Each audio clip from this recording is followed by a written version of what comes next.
Welcome to the Explainer. Today, we're going to unlock a really powerful financial concept that explains how some companies can take a tiny little bump in sales and turn it into a huge jump in profits. So, let's start with a puzzle, one that you see all the time in the business world. You've got two companies, they're in the same industry, market conditions are identical, but when sales go up by the exact same 10%, one company's profit skyrockets, while the other just kind of inches up. What's going on there? All right, to get to the bottom of this, here's our game plan. We'll start with the puzzle itself, then we'll decode the key idea behind it all. After that, we'll walk through a really clear example, look at the risks you're taking on, and wrap up with how to think about this strategically. Okay, let's dive right into this profit puzzle. How on earth can two similar companies get such wildly different results from the very same change in sales? The answer, it turns out, is hidden in plain sight. You might think the secret is a better product, or maybe a rock star sales team. But nope, the real answer is buried deep inside the company's books. It's all about how they've decided to structure their costs. And to really get a handle on this internal structure, we need to talk about our big idea for today, operating leverage. Just think of it as a tool for measuring exactly how sensitive a company's profits are. So what is it? Well, in simple terms, operating leverage tells you how much your profits will jump, or fall, in response to a change in your sales.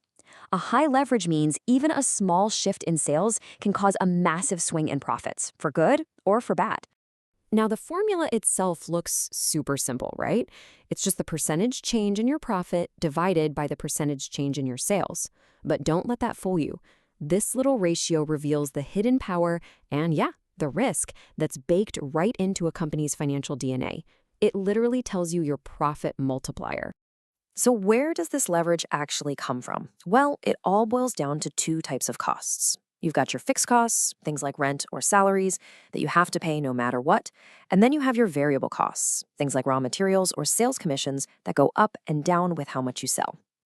And here is the absolute key. The more a company relies on fixed costs, the higher its operating leverage is going to be. Think about companies that have poured tons of money into building huge factories, developing complex software, or hiring a big salaried team. Those are high leverage businesses. Okay, theory is great, but let's see how this plays out in the real world.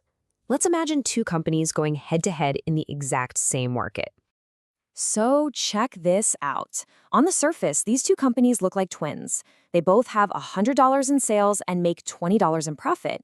But here's the crucial difference, hidden under the hood.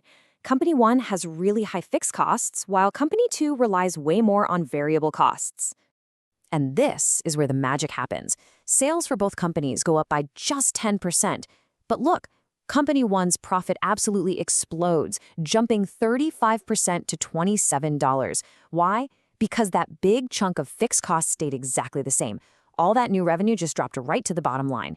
Company 2, well, it saw some nice growth, but nothing close to that. But here's the other side of that coin. When the market shrinks by 10%, Company 1's profits get hammered, falling all the way to $13. Those high fixed costs that were such a gift before are now just a massive anchor, dragging them down. Meanwhile, Company 2, with its flexible cost structure, weathers the storm much better. So what this example really shows us is that choosing your cost structure isn't just some boring accounting exercise. It is a high-stakes, strategic gamble on what you believe the future of your market is going to look like. And this really lays out the fundamental trade-off, doesn't it?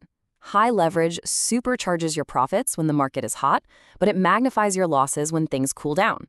Low leverage gives you stability and predictability, but you'll miss out on those explosive gains. It's the classic risk versus reward dilemma. Yeah, the source material really nails it with this quote. It's a true double-edged sword. When times are good, they can be amazing. But when times are bad, that same leverage can be absolutely devastating. It cuts both ways. So after all this, what's the ultimate takeaway here? Whether you're running a business or investing in one, it all comes down to one word: alignment. The key is to perfectly match your company's internal cost structure with the external reality of your market. If you're in a booming, stable industry where sales are predictable, high leverage can be a fantastic strategy. But if you're in a volatile, unpredictable market, that flexible, low leverage model is what's going to give you the resilience to survive. And that leaves us with this final question, one that every business has to answer for itself. Based on your market, your vision, and your stomach for risk, what are you playing for? Are you betting on exponential growth, or are you building for enduring stability? The answer lies in your leverage.